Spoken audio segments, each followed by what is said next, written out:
Hello everyone, आज का हमारा टॉपिक है रेस्पिरेटरी कोष्ठक, जिसको हिंदी में कहते हैं श्वसन गुणांक। देखिए क्या होता है, श्वसन गुणांक का मतलब होता है जो CO2 का वॉल्यूम होता है उसका रेशियो O2 के वॉल्यूम से निकाल दिया जाए। अगर दोनों का रेशियो पता चल जाता है तो वही होता है रेस्पिरेटरी कोष्ठक। ठीक है, देखिए सिंपल वे में हम समझते हैं क्या होता है।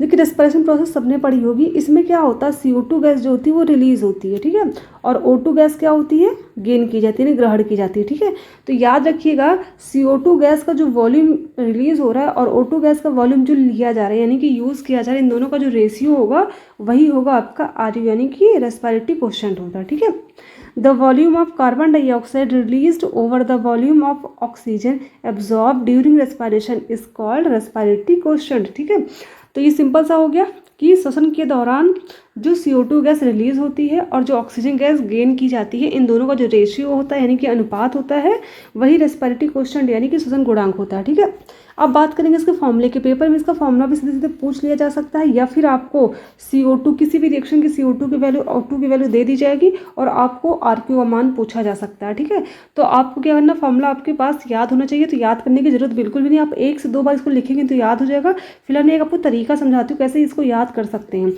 जो रेस्पिरेशन होता है यानी कि श्वसन क्रिया होती है, इसमें क्या होता है, कौन सी गैस रिलीज होती है, CO2 गैस रिलीज होती है, सबको पता है ना।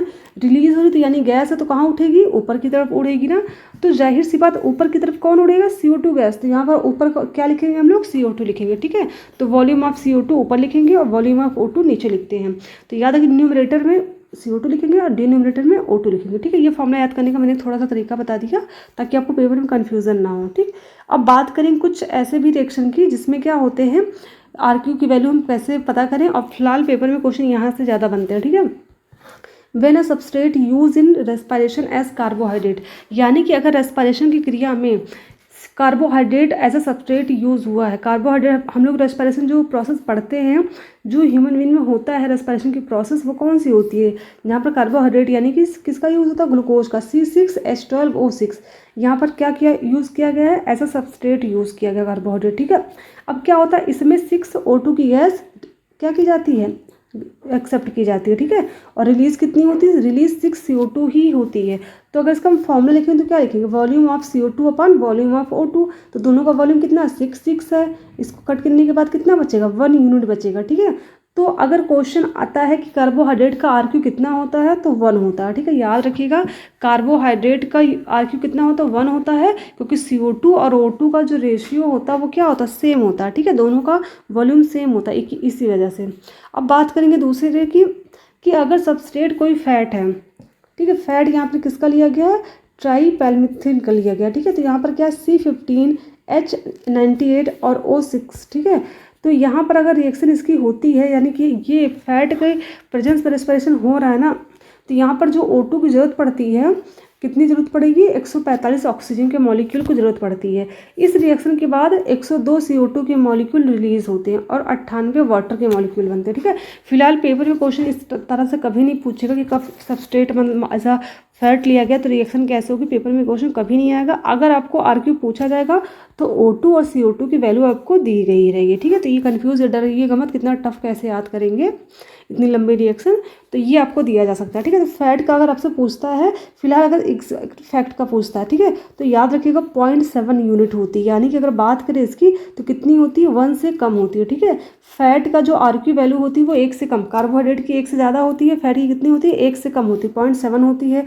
तो आपसे ये भी पूछ सकता है 0.1 से मतलब 1 से ज़्यादा होती, कम होती, इस तरह से पूछा जा सकता है। एग्जैक्ट वैल्यू भी, तो एग्जैक्ट वैल्यू 0.7 यूनिट होती है, बट अगर वैसे बात करें तो ये क्या है, 0.7 है, 1 से कम है ना, तो 1 से कम होगी। ठीक, क्योंकि यहाँ पर क्या है, CO2 का वॉल्यूम 102 है तो ऊपर लिखेंगे, O2 का वॉल्यूम 135 है तो इसको नीचे लिखेंगे 145, तो डिवाइड करने के बाद कितना आ जाएगा, 0.7 आ जाएगा। ठीक है, जो कि क्या है, फैट का RQ वैल्यू है। अब बात करते हैं अगर सबस्ट्रेट जो है प्रोटीन का यूज़ हो रहा है, ठीक है, किसी भी रेस्पिरेशन में ऐसा सबस्ट्रेट किसका यूज़ किया जा रहा है, प्रोटीन का यूज़ किया जा रहा है, तो वहाँ पर जो RQ की वैल्यू आती है ना, वहाँ पर आती है लगभग 0.8 से 0.9 के आसपास आती है, यानी कि इसकी वैल्यू भी कितनी होती है, <1 होती है। ठीक है, अभी तक मैं 3 पढ़ ली, कार्बोहाइड्रेट की RQ की वैल्यू एग्जैक्ट 1 होती है, फैट की वैल्यू कितनी होती है, 0.7 होती है, प्रोटीन की कितनी होती है 0.8 से लेकर के 0.9 होती है। ठीक है, हमने 3 RQ की वैल्यू पढ़ रखी है। अब चौथी देखते हैं RQ of incomplete oxidation of substrate, यानी कि अगर हम जो सबस्ट्रेट यूज़ कर रहे हैं उसका ऑक्सीडेशन क्या हो, कंप्लीट ना होकर कैसा हो, इनकम्प्लीट हो। ठीक है, याद रखिएगा, अगर इनकम्प्लीट हो रहा तो क्या होगा, यहाँ पर किसका यूज़ किया गया, ग्लूकोज का C6H12O6, बट ग्लूकोज को 2 मॉलिक्यूल यूज़ किए गए हैं और यहाँ पर ऑक्सीजन के जो मॉलिक्यूल है वो सिर्फ 3 लिए गए हैं, क्योंकि यहाँ पर इनकम्प्लीट ऑक्सीजन हो रहा तो ऑब्वियस सी बात है यहाँ पर ऑक्सीजन के मॉलिक्यूल भी आधे ही यूज़ होंगे, क्योंकि इनकम्प्लीट अगर 6 ऑक्सीजन के मॉलिक्यूल यूज़ होते तो ये क्या हो जाता है, ये कम्प्लीटली ऑक्सीडाइज हो जाता, बट यहाँ पर 3 यूज़ किए गए, यानी कि ये कैसा होगा, इनकम्प्लीटली ऑक्सीडाइज हुआ होगा। ठीक है, तो यहाँ पर फॉर्मेशन किसका होता है, मैलिक एसिड का होता है। ठीक है, किसका होता है, मैलिक एसिड। मैलिक एसिड का फॉर्मूला क्या होता है, C4H6O5 होता है। ठीक है, और 3 वाटर के मॉलिक्यूल बनते हैं। ठीक है, तो एक चीज़ ध्यान रखिएगा, एक तरह से इसको हम कह सकते हैं एनारोबिक रेस्पिरेशन, क्योंकि एनारोबिक रेस्पिरेशन में हमेशा क्या होता है, CO2 की जगह कोई दूसरा कंपाउंड यानी कि एसिड बनता है। ठीक है, तो इनकम्प्लीट ऑक्सीडेशन की बात करें या फिर एनारोबिक रेस्पिरेशन की बात करें, जहाँ पर मैलिक एसिड का फॉर्मेशन होता है वहाँ की हम बात करें, तो जब मैलिक एसिड का फॉर्मेशन होता है तो यहाँ पर आप देख रहे हैं CO2 का मॉलिक्यूल बना नहीं, 0 है। तो यहाँ ऊपर क्या लिखते हैं, वॉल्यूम ऑफ CO2, तो वॉल्यूम ऑफ CO2 कितना हो जाएगा, 0, क्योंकि यहाँ पर CO2 का वॉल्यूम 1 भी नहीं, क्योंकि यहाँ पर CO2 बना ही नहीं है रिएक्टेंट में, प्रोडक्ट में। ठीक है, बट यहाँ पर O2 का वॉल्यूम कितना दिया, 3 दिया, तो 0/3।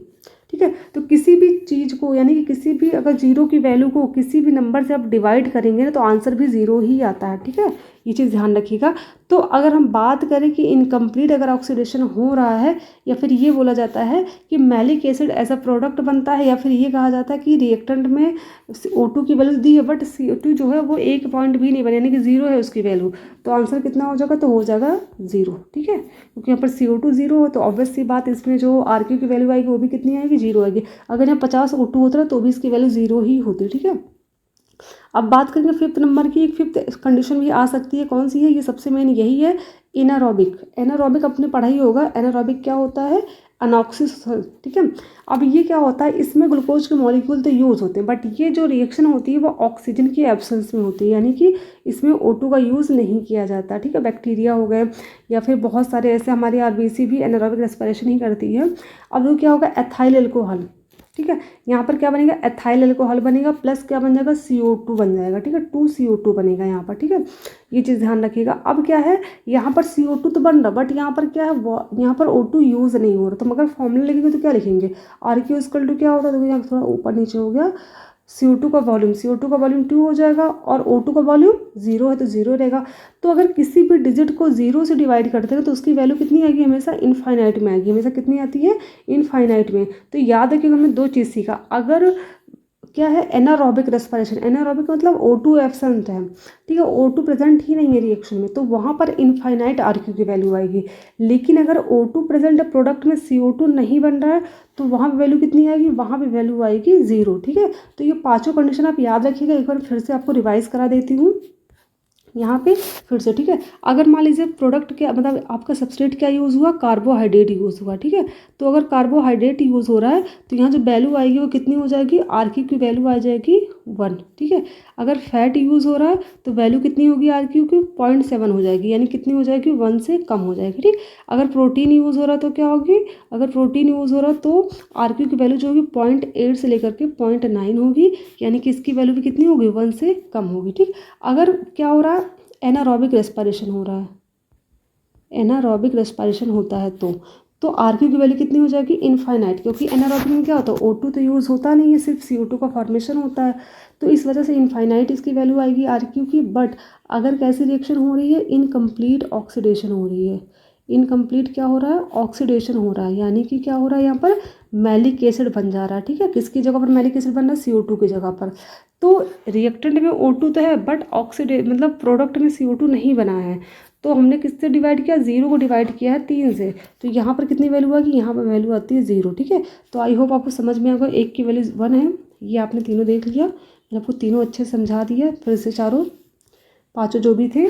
ठीक है, एक बार फिर से आप देख लीजिएगा रिवाइज, इसमें एग्जैक्ट क्वेश्चन आपको हूबहू पूछ लिया जाता है, इससे बाहर कुछ भी नहीं आता इस टॉपिक से।